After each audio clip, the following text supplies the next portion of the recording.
Guys আমাদের গেমের ভিতর চলে এসেছে নতুন মহেন্দ্র থার। আর এটাকে চলো ব্ল্যাক কালার করা যাক। চলো ব্ল্যাক কালার করা যাক। হাই এই যে এসে পড়েছে।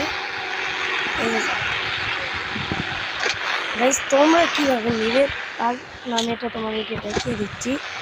দাঁড়াও, প্রথমে নিলাম। এখান থেকে আমরা যাবো, গিয়ে লিখবো 3100। তো গাইজ আমাদের নামটা সামনে এসে পড়েছে। আর এটাকে তোমাদের শুধু ব্ল্যাক কালারটা করতে হবে। এখানে যাবে, একটু গাড়ির কাছে আসবে, হয়ে যাবে। এখন তোমরা গাইজ এটা নিয়ে যাক।